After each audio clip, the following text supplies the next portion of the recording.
Okay, here we are on the 2nd of Teves, first with Hayom Yom. The campaign of the Greeks was aimed to, quote, make them forget their Torah, your Torah, and violate the decrees of your will. That's what we say in the Siddur. Forget the Torah and violate the decrees, the hukim, the things that are beyond understanding. They couldn't fathom. They're great on philosophy, anything that can be grabbed by the mind, but anything that transcends mind or seichel, no, not for us. And they were adamant to the point of wanting to destroy our engagement in Torah. So the Greeks, as the Greeks demanded, write that you have no share in the God of Israel. They don't mind God and gods and forces, as long as we can grasp them. But the ungraspable, the God of Israel, no. It was a war against God. Let them study Torah, the Greeks implied. Let them practice the justice mitzvahs. These are the ones we can understand. And the testimonial, like Shabbos, that's a good idea, one day off a week. But they must not mention that the Torah is God's Torah. And the mitzvahs are the decrees of his will, meaning simply decrees that we don't have any hasaga, understanding. Torah and mitzvahs must be severed from godliness. So this war against God becomes the topic of today's Tanya. As I said a number of times, I just said oversight briefly, this book, Tanya, is a instruction manual for us who want to be Beinani. And the Beinani and the Jew in general, whether he's or she is a Beinani or not, is put here to go out to war against the dark side. And we've been given a structure, which we have been speaking about since chapter 2, the Nefesh Elokis. The Nefesh Elokis, and we've talked about its structure of Chabad, Hagas, Nahi, and Malchus, and the three garments of the soul, thought, speech, and action. Well, if there's a battle going on, the other side must also have some equipment. And in fact, we're going to learn it's a very one-to-one correspondence. And that starts us with Perek Vav. Perek Vav, on page Yud in the classical Tanya, page 99 in the lessons in Tanya. And I do happen to have a Hayema here today. And Monday, it's the beginning of chapter 6. Monday, beginning of chapter 6, which is on page 55 in Lessons in Tanya. Okay, Vehine, behold, let's look at this. Zeh le'uma zeh osa elakim. It's a pasuk. God created this opposite this. As I said at the beginning, if it's a battle, there have to be two forces. And this is the perennial war that started back in a few sections of the Torah before, the war between Yaakov and Esau. Yaakov and Esau, which are mentioned in our parsha, that's what Rashi says. The whole parsha of Galus is a parsha of the war, battle of the forces of Yaakov and the forces of Esau. So Zeh le'uma zeh, one opposite the other, God created. Ki kamesh nefesh elokis, just like the godly soul. Kolula me'esa sfiros kedoshis, contains 10 holy spirits. Chochma, Bina, Das, Chesed, Gevurah, Teferes, Netzach, Hod, Yesod, and Malchus. And mislabeshes b'shlosh lebushim. And just like the godly soul has 3 garments in which those 10 spheros or 10 powers are invested, which are the holy garments of thought, speech, and action. So ka nefesh ha-sitra achra, so the soul of the other side. The klippa is noiga, which is from a klippa, a shell, which darkens and conceals, but the animal soul has a potential for light to shine through it. That's klippa's noiga. It's a light shell. In two respects of the word. It's light, it's very light, not so heavy. But also, noga really means light, that light can shine through it. Light can shine through it. So it has possibilities for what we call birurim, rectification, and ultimately for transformation. But its natural position before our godly soul engages with it, which is a way of looking at why we were created, to engage in with the godly soul and ultimately be victorious in that battle. Before that, it presents an equal and opposite force to the Nefesh Elokis. Its 10 spheros, its 3 garments lined up against the 10 spheros and the 3 garments of the Holy Soul. And this Holy Soul is Milubeshes Bedam. This unholy soul, this soul from the Klippus Noiga, is invested in the blood. It's the enlivening force of the body of a person, of the Dam Ha'adam. Kalula Ma'esa Kisrin, which is composed of 10 crowns. Now, it's an interesting word. He doesn't call them 10. Earlier, he called them 10 holy. They're 10 unholy spiros, right? But now he calls them crowns. And to this, I owe gratitude to Chaim Miller for explaining in his book why they're called crowns. They're called crowns. The crown, as we either know or remember, or if we don't, I'll tell you, the crown is what's called the transcendent level. There are 10 powers, invested in the body, invested in the soul. And those are from Chokhmah all the way down to Malchus. And then we have, and that's the shape of what's called the primordial man, primordial human, has these, every person, you can point to yourself, right brain, left brain, middle brain, Chabad, et cetera, that's your constitute, that's the way you're structured. Above that, there's an aura, A-U-R-A in English, an aura, or in Hebrew, a makif, the transcendent level of the soul. So in the Nefesh Elokis, the powers of the soul are transcendent in the sense that they're not really who you are. There are it's hard to say when you get the right word. They're not imaginary, that's for sure. They're real, but there's something deeper than that, and that something deeper than that is the immanent powers of the Nefesh Elokis. The Nefesh Elokis is your natural. It's interesting.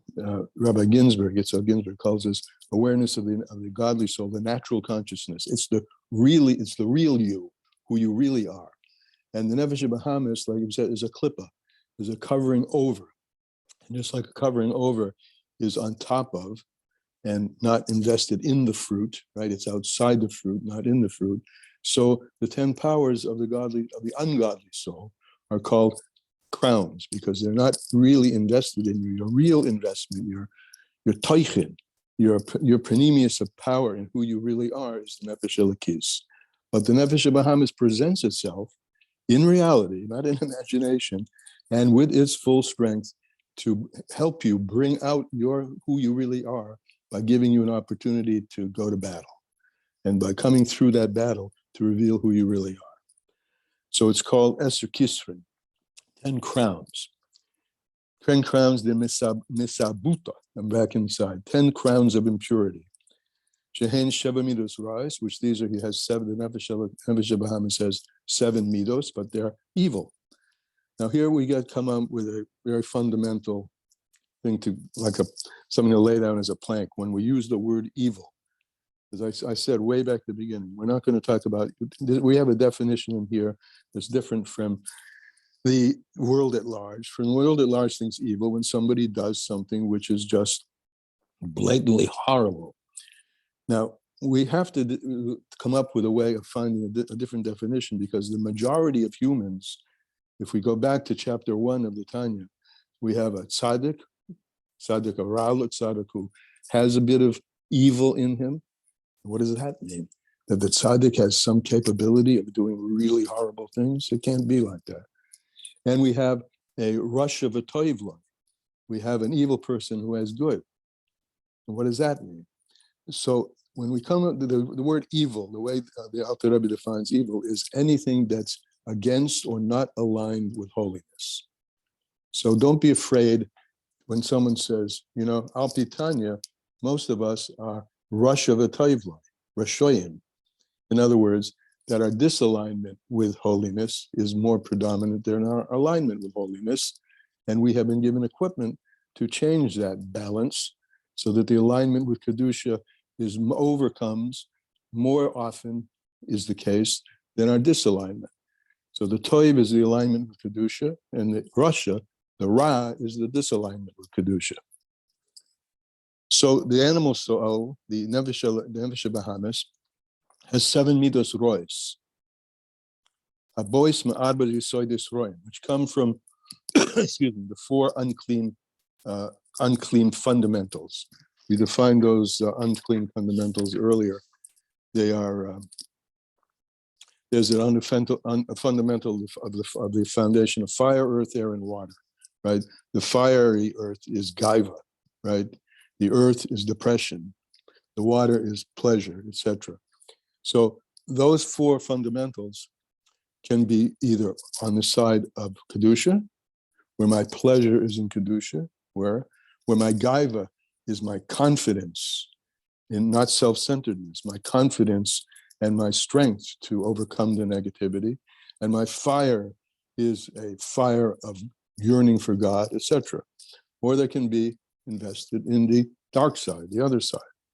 So those 4 fundamentals are there in the animal soul, just as they are in the godly soul. Remember, zeh le'uma zeh, that's how we started. Equal and opposite. 10 powers, 10 crowns of Kedusha, 10 powers of Kedusha, 10 crowns of not Kedusha, etc. With the 3 garments, etc. Thought, speech, and deed. One's thought can be this way or that way, aligned or disaligned, etc., etc. And one's fundamentals, their fire, your passion, for example, can be the passion of Kedusha or the passion of things of this world. And we have the seichel, the intellect of the ungodly, not ungodly, that's not the word he uses, the animal soul. The seichel, the intellect of that, hamalidim nenechot l'sholosh, which is also, excuse me, divided into 3, shein chokhmah bina v'das, right? Chokhmah bina v'das of the godly soul, chokhmah bina v'das of the animal soul. And just like in the godly soul, one's seichel is the source of one's midos. And as we learned yesterday, and for those who weren't here yesterday, another big plank, a big fundamental of understanding the equipment that we have is the seichel of the nefesh elokis is bound with God's himself. Because it says, chokhmah me'ayin timatzah, the wisdom, this faculty of chokhmah, I'm pointing to the right side of my brain, and you can imagine the right side, is connected with the ayin, chokhmah me'ayin timatzah. It comes down and brings down with it, it drops out from the ayin, and therefore elokus, godliness, permeates, penetrates all dimensions of the real you, the essential you, which is the holy you, the nefesh elokis. Now, the animal soul also has its chabad, and that's the intellect of the animal soul, which is its thoughts and its aspirations and its conflations of mind that exist penetrate down into the midos of the animal soul. Because the principle is midos go according to seichel. Now, this is the principle of the Tanya, right? Moich shalat al alev, that midos are a function and are given birth to by seichel. So if your seichel is a seichel that's attached to or disaligned, I'll use this word so we don't have to talk about specific bad stuff. If your seichel is disaligned with godliness, then your midos are also disaligned with godliness. Simple example in just plain psychology. If your brain is constantly embedded in worry, it's going to affect your body. As the book said, the body keeps the score. What's going on in your mind gets reflected in your physiology. So that's the negative. If your mind is encased in and embedded in Torah, which the Torah, it says, God and the Torah are one, then that will flow down into your heart and your feelings and your actions, and you will be aligned with Kedusha. And so, I'm going to say something which is easier to say than do, but to rid oneself of, let's say, anxiety or depression, you've got to know, first of all, that isn't you. That's a function of you paying attention to something in a way that's causing the feeling of anxiety or depression. And if you remove your mind from that and put it in Kedusha and cultivate emuna, cultivate hashgacha pratis, etc., that rids the anxiety. And the most effective thing is cultivating a relationship with Hashem. And that relationship with Hashem then begins to imbue and penetrate your heart and your actions, speech and actions. Okay, as I said, easier said than done, but that's the assignment that we've been given to become Beinanim. And we're capable of doing it because we have this apparatus, the Nefesh Elokis, which really has a big advantage over the Nefesh Bahamis. And to know that, number one, just to know that you can do that is a big starting point. A lot of people don't even know that they're structured this way. And then to learn in this instruction manual, the Tanya, how to utilize them. So, because everything goes according to the mind, moyach shalat alalev, and it's just up to us which way it's going to go. So, because the midos are according to the seichel. A small kid, that person's desire and the things that person loves are small things. Things of little consequence, little value. Because the small kid's seichel is small and limited, and can't really grasp things which are more valuable. It's also the small kid, the child, gets angry easily, gets troubled easily from very little things, right? You know, his brother takes away the piece of candy that was in his mouth. He can throw a tantrum for that. Huge. And also, as he grows up a little bit, he becomes a little bit full of himself. That's called boastfulness. The shar midos. And see, these are all starting to enumerate the midos of the Nefesh Bahamis. You know, boastfulness, notice the word hispyrus, which is the word teferis. So teferis can be a beautiful blending of color and a sense of a beautiful presence that's aligned with godliness, or it can be full of hot air. And that's teferis, b'shar midos ve'es, and all the other midos. Ve'es bechinas elu hatameis, and all the 10 unclean powers of the soul. When a person thinks in that direction, the negative direction, where let's just take the yesod of mayim, where the mayim is all tainugim, all pleasures are compared to maya, water, they flow. And the flow of pleasure can be either side to Kedusha or the other way around, on the other side, Sitra Achra. And when it's that way, it's going to metama, it's the negative way, it's going to impurify, make pure all of the other lower things. When the thoughts are impure, the midos will be impure, and the actions will be impure, and the other side of which is the side of Kedusha. So on the negative side,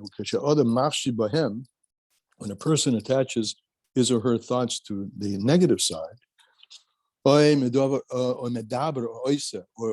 speaks negatively, or performs, acts negatively. I just flipped the page 20 in the classical Tanya. So his thought, which is now invested in his speech and in his mouth, and in the person's power of deed, in his hand or his feet, in other limbs, they're called impure garments, to the 10 categories, Chabad to Malchus of the Nefesh Bahamis, Atameus, in the negative, impure side. Where these unclean garments, thought, speech, and action, are clothed in the deed, or the speech, or the mashaba, or the thought, and these are the words of Shlomo HaMelech. These are all the things that are done under the sun, meaning the so-called nature of a person, which is totally, from the perspective of Chassidus and Tanya, totally not the way to use the word natural, because the deeper nature, the self of self, the deepest self, the real self, is the Nefesh Elokis. Nefesh Adam is just carrying. Remember back to Perik Beis in Tanya, where he introduced the Nefesh Elokis. The Nefesh Elokis was in Perik 2. The first one was about the Nefesh Bahamas. The Nefesh Bahamas is the animating animal, meaning animating animus of the physical body. And in that space, that animated space of the Nefesh Bahamas is injected, so to speak, intrudes, that gets interceded, the Nefesh Elokis. But the Nefesh Elokis is there to really carry. Imagine like this: if you're holding, this is a Nefesh Bahamas, and Nefesh Elokis comes in. The godly power is meant to expand like this and break through the Nefesh Elokis, number one, that's subdue it, and ultimately to carry the Nefesh Elokis to a point where the animal carries the man. This is a very deep idea. It's in some, I use this a lot, it's a one-liner from the Mittler Rebbe, that the stallion can take a man to a place that he couldn't go on his own. When a person is first machnoah, first subjugates the Nefesh Elokis, on Nefesh Bahamas, and then separates oneself from it, really realizing that your true self is not your animal self, then you can mehapich, you can sweeten it, hamtakah, you can sweeten it, and when you sweeten it, the animal now becomes in service of the godly soul and carries the godly soul to a place even higher than where it originated from. Now, I'm speaking very shorthand. That's a very deep and something to contemplate in that shorthand, but it's something that needs perhaps a lot of more investigation.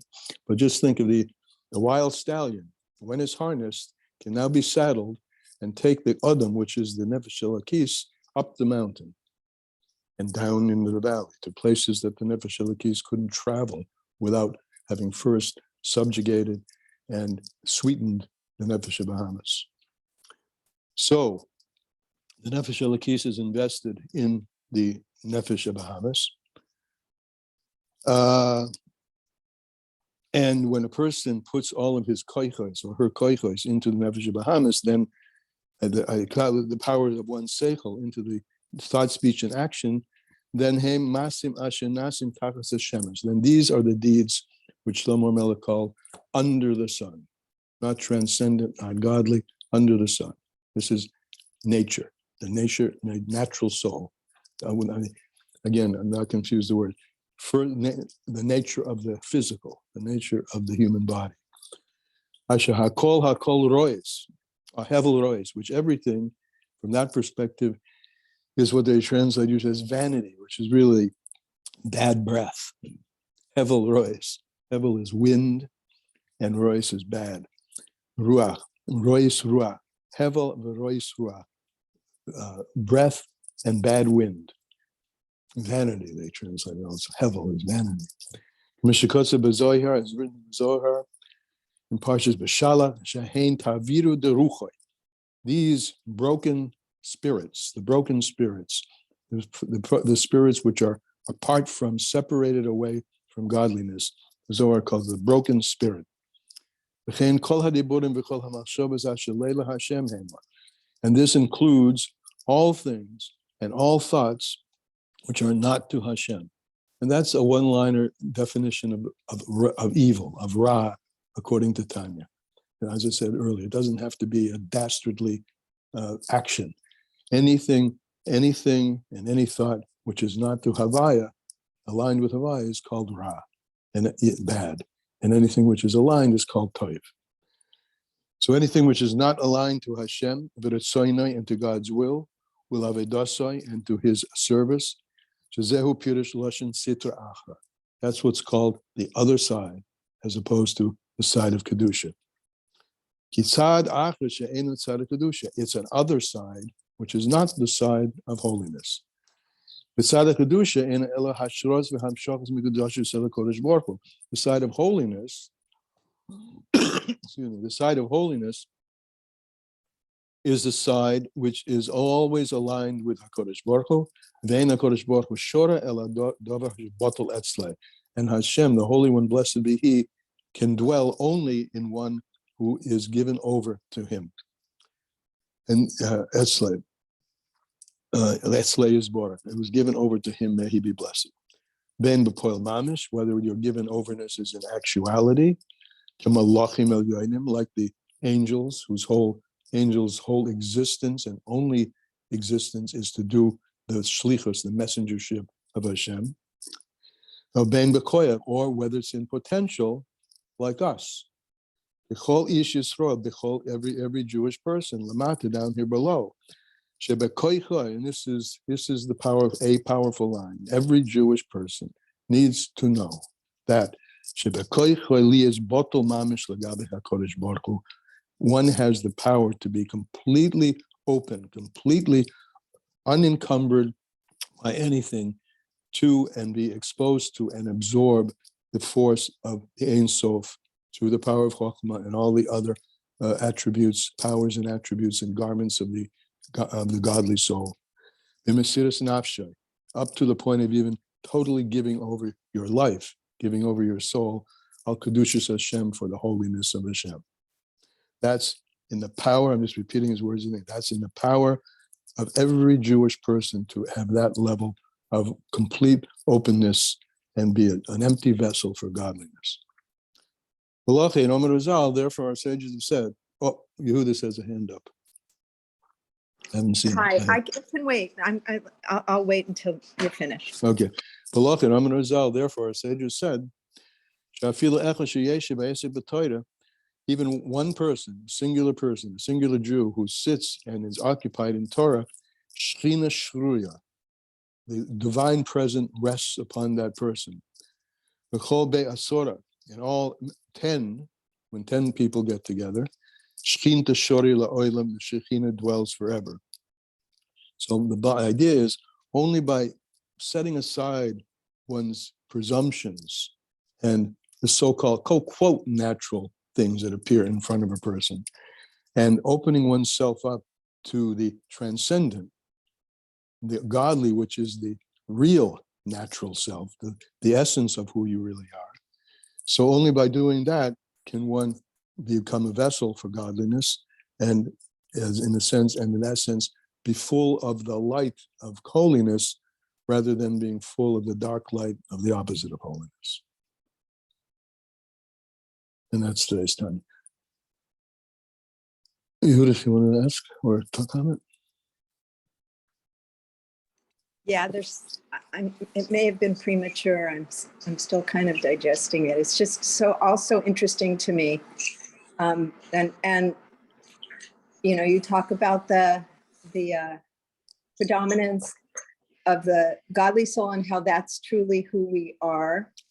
And I've been learning that recently and coming to grips with it, and it's such a game changer in terms of your mental health, because absolutely you don't associate your less than ideal thoughts or words or actions with when you hold in that place, you don't identify your less than ideal behavior with yourself.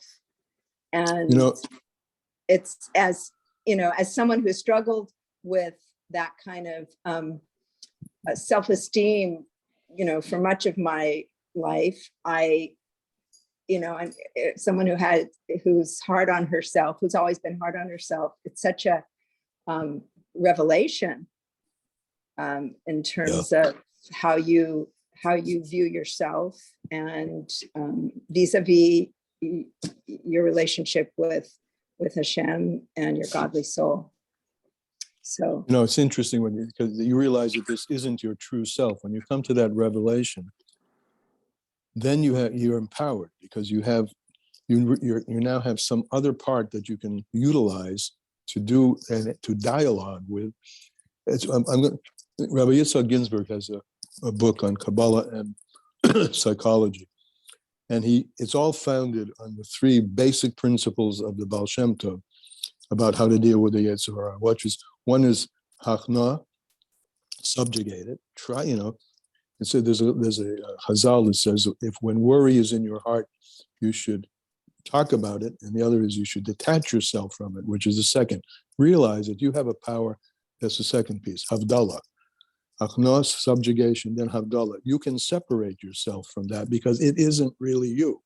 Mm-hmm. And that's what you're talking about. Yeah. And that's the important. That once you realize that, then you can come to the third step, which is Hamtaka, which is to sweeten it, to actually begin to engage with it, the darkness, in the way that the darkness becomes a force for light. So a simple example of that is, we've heard the Frierdiker Rebbe in his the biography of the Frierdiker Rebbe. He writes that about the afflictions that he was given in prison, the beatings that he was given in prison. And he said, I would never wish them on anybody else, but I would never let go, never would I give them away either. Because coming through the dark, this is the meaning of transforming darkness into light. Having been there and developing the detachment to then overcome it, and in fact, realize that darkness has been a springboard for us to move forward. It's a mashal, it's also used in Hasidus, the mashal of the catapult. When you pull something way, way back, bring it down low, low, low, when it finally realizes that its mission and its capability is to let go, to separate, let go, then the object flies way high. So all of that's, latent in those just words, Hachnoah, Havdalah, and Hamtaka. And the beginning of it is what we're talking about now, exactly. To realize that dark place is not you. That dark place is something that you have. I wanted to make a correction. I said I struggle with self-esteem. It's more with self-love. The idea of accept and self-love in the sense that I'm human and I'm not expected to be a tzedekis. However, I think this epiphany has so much impact on in terms of relationships. Then you can look at another human being and say, well, when they're acting that way, it's not really them either. That's not really who they are, and that's a total game changer for relationships. Absolutely, well. particularly in a marriage. Particularly in a marriage. Exactly. There was one other thing I wanted to ask or comment on.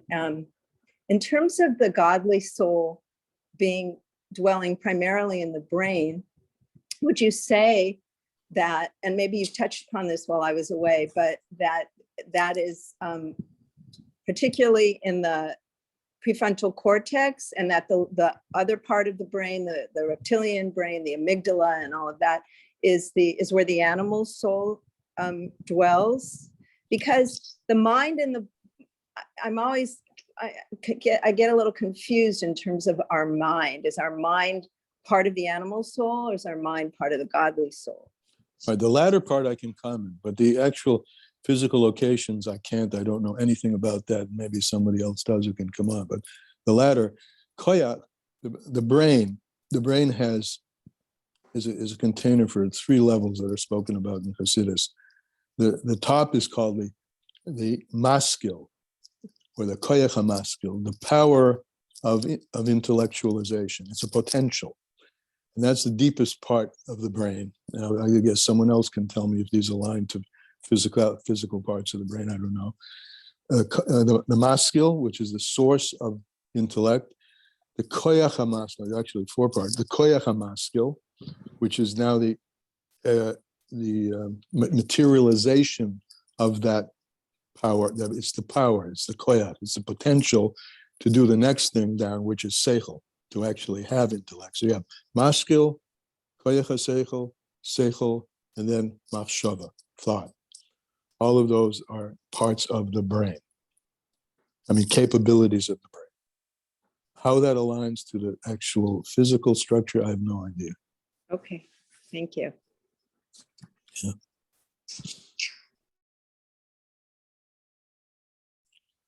All right, my phone, am I aligned here with myself? My photograph?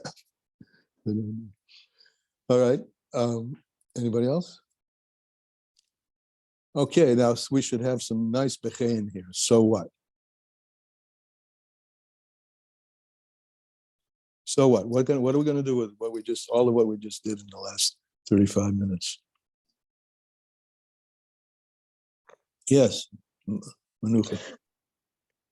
Well, for one thing, it would be a really good plan to teach children that they have some control over it in that way. Excellent. Great. I remember that I was in college. I remember right where I was standing, where all of a sudden it occurred to me that I had some control over my own happiness. Like I was 20 years old before I even thought of it. Right. No, I think it's a great thing. I also had a kid. Who had a lot of pain and some early problems with a shunt and and we were in the hospital. And I used to talk to her about a very simple analogy. Probably others used it too, of being able to change the channel, pretend it was a radio. There were really radios then. And you can remember, you can change the channel. And she got that. And she was like 5. So yeah. You remind me, my brother had a little mechanism he used to use. He used to visualize he had a man in his head with a broom, and the man could go around sweeping out all the negativity out of the room. But that's the same idea, that there is a you who is separate from what you're experiencing, and you can bring that to bear. And that's hugely, I think Yehuda's used the word empowering, hugely empowering, and fundamental to any change. And with that, we're gonna close for today. Mitzvah Shem. We'll see you tomorrow. Thank you so much. Thank Bye-bye. you. That was jam-packed. Fantastic. Beautiful. Thank you Thank you. so much. You're welcome. Thank Thank you for coming.